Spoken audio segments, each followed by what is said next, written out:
Namaskar class.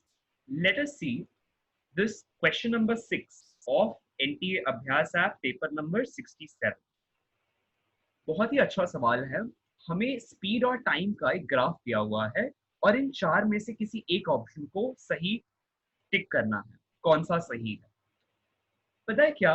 हम दो बातें याद रखेंगे। सबसे पहला, जब भी कभी आपको एक ग्राफ दिया हो बिटवीन स्पीड एंड टाइम, तो उस ग्राफ का किसी भी एक पॉइंट पर अगर मैं स्लोप निकालूं, है ना, किसी भी जगह पर अगर मैं स्लोप निकालूं किसी लाइन का, तो उस लाइन का स्लोप यानी कि सपोज ऐसा देखते हैं, यहाँ पर एक लाइन बनाते हैं, let's say this is the line, right.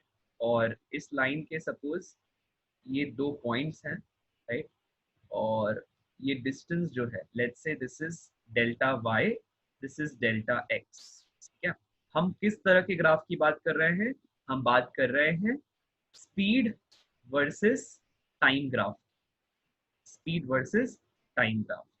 तो इस स्पीड वर्सेस टाइम ग्राफ में अगर आप स्लोप निकालें, तो वो स्लोप आपको देता है एक्सेलरेशन, राइट, या फिर डिसेलरेशन। अगर राइजिंग लाइन है इस तरह की, जो मैंने यहाँ फर्स्ट लाइन बनाई, सपोज ये लाइन नंबर 1 है, तो ये हमको देता है एक्सेलरेशन, क्या? Slope of the line. और अगर लाइन ऐसे फॉलिंग है, देखना ध्यान से, ठीक है, रेड लाइन बनाते हैं एकदम। तो अगर लाइन ऐसी है फॉलिंग, ठीक है, तो अपन इसको कहते हैं स्लोप है। इस लाइन के लिए अब हमें स्लोप क्या देगा? डिसेलरेशन। स्लोप क्या देगा? डिसेलरेशन।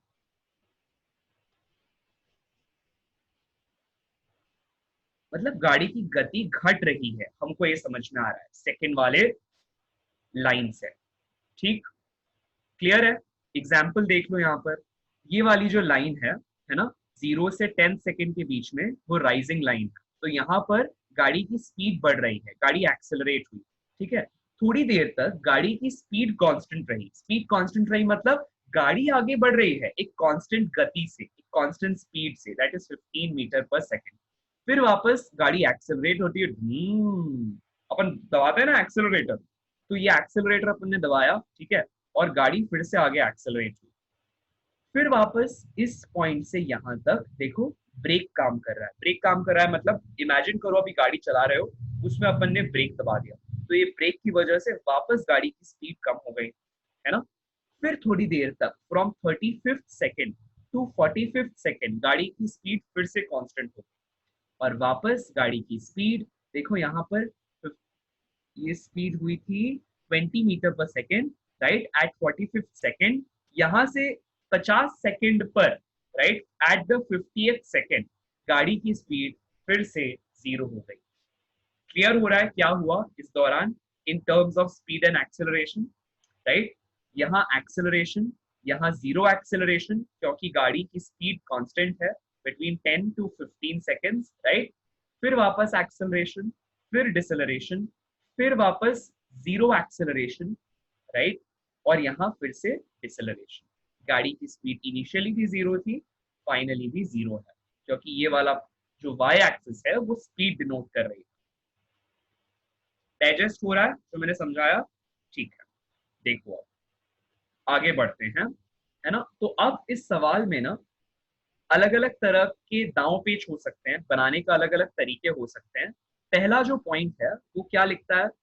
पहला ऑप्शन है total distance travelled by the object. तो अरे सर, आपने तो हमें बताया स्लोप के बारे में, और वो एक्सेलरेशन देता है, डिस्टेंस क्या होता है?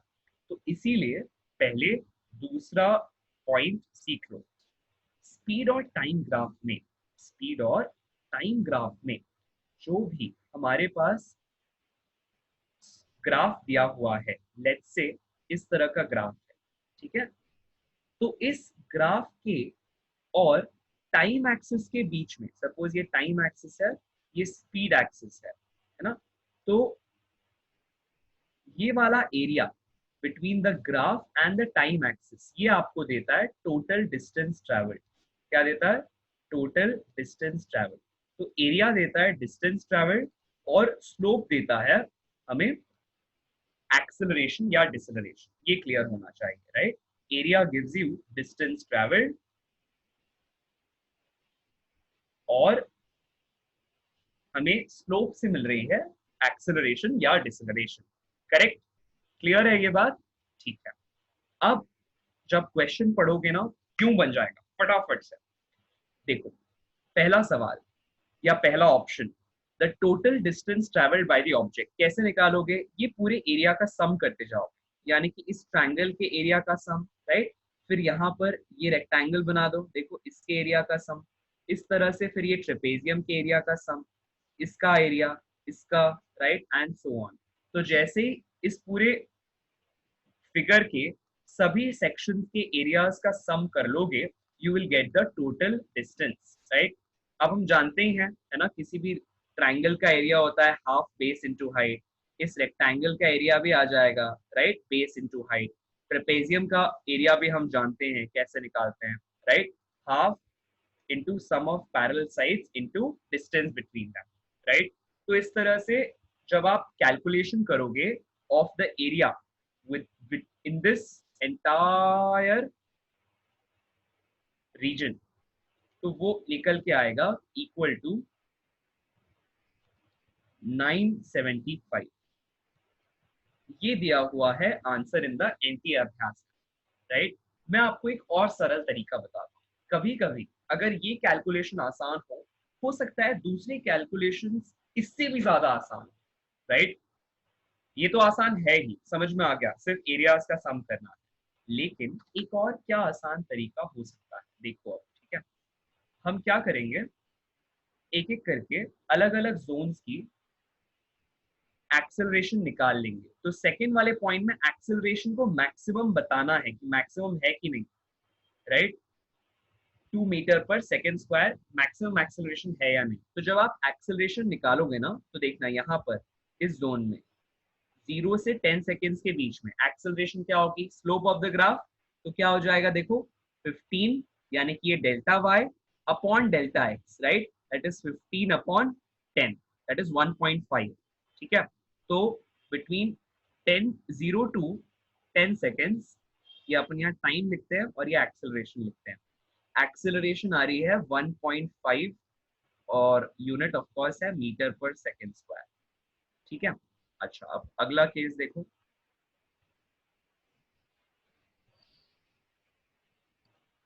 अगला सेक्शन देखो ग्राफ का क्या है।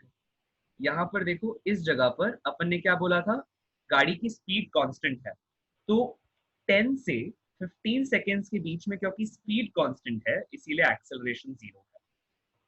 अगला पार्ट देखो, बिटवीन 15 सेकेंड एंड 25 सेकेंड गाड़ी की स्पीड फिर से बढ़ रही है। 15 सेकेंड एंड 25 सेकेंड गाड़ी की स्पीड बढ़ रही है। तो स्पीड बढ़ रही है मतलब फिर से एक्सेलरेशन है। कितने से स्पीड बढ़ गई, देखो इनिशियली यहाँ पर 15 थी, अब हो गई 40, right, from 15 to 40, so there is a difference of 25, right. और ये जो डेल्टा वाई है ये तो 25 आया, और ऐसा कितनी देर में हुआ, देखो 15 सेकेंड से 25 सेकेंड के बीच में हुआ, मतलब 10 सेकेंड्स में हुआ, राइट। सो 25 से स्पीड बढ़ गई 10 सेकेंड में, मतलब delta y by delta x कितना आ जाएगा, 2.5 आ जाएगा। जैसे ही हम इस पॉइंट पे आए, हमको अपने आप क्या समझ में आ गया कि मैक्सिमम एक्सेलरेशन तो 2.5 है। लेकिन वो मैक्सिमम है कि नहीं कैसे पता चला मुझे, क्योंकि देखो 25 सेकेंड के बाद इस ग्राफ में देखना, यहां से लेकर यहां तक 25 सेकेंड तक, 0 से लेकर 25 सेकेंड तक या तो 0 एक्सेलरेशन है या एक्सेलरेशन है। इसके बाद या तो सिर्फ डिसेलरेशन है या 0 एक्सेलरेशन, करेक्ट। तो मुझे समझ में आ गया कि मैक्सिमम एक्सेलरेशन को अगर होना है तो इन्हीं दोनों रीजन्स में से किसी एक में होना पड़ेगा, या तो 0 से 10 सेकेंड्स में या 15 से 25 सेकेंड में। और वो आंसर आ रहा है 1.5 और 2.5 का वैल्यू।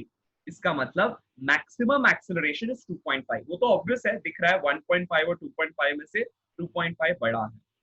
तो ये वाला केस रिफ्यूट हो गया, सेकेंड ऑप्शन हो नहीं सकता क्योंकि मैक्सिमम एक्सेलरेशन 2.5 है। उसके बाद अगला केस देखो, ठीक है।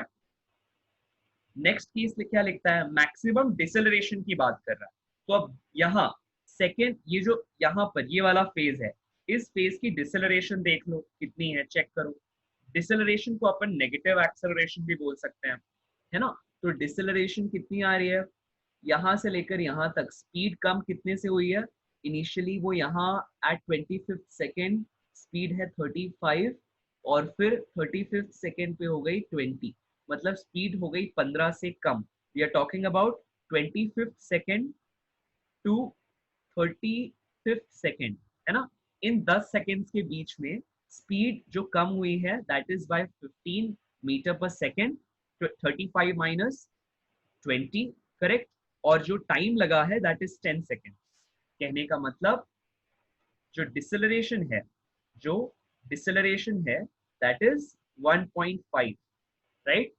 अब फिर से देखो 35th सेकेंड और 45th सेकेंड के बीच में कोई भी स्पीड में चेंज नहीं है। देखो ये ग्राफ इस तरह से हॉरिजॉन्टल लाइन है, इसका मतलब दोबारा से एक्सेलरेशन जीरो है, राइट। अब फाइनली 45th सेकेंड से 50th सेकेंड के बीच में, I will write this here, ठीक है। 45th सेकेंड से 50th सेकेंड के बीच में डिसेलरेशन है, राइट, डिसेलरेशन है। इस वजह से मैं क्या लिख सकता हूं यहाँ पर, देखो स्पीड का चेंज अपॉन टाइम टेकन। तो स्पीड का कितना चेंज हुआ है, देखो पहले स्पीड थी 20, अब हो गई 0, मतलब 20 से स्पीड चेंज हो गई, घट गई 5 सेकेंड्स में। तो 20 upon 5, change of speed upon change of time, यही होती है ना, है कि नहीं। स्लोप यही होता है, delta y by delta x. कितना आ रहा है, 4 आ रहा है। मतलब मैक्सिमम एक्सेलरेशन कब हुई है, बिटवीन, ध्यान से देखो, ध्यान से, मैं बाकी सब हटा देता हूं, ठीक है।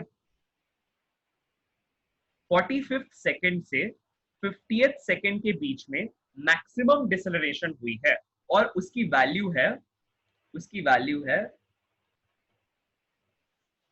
4 मीटर पर सेकेंड स्क्वायर, राइट।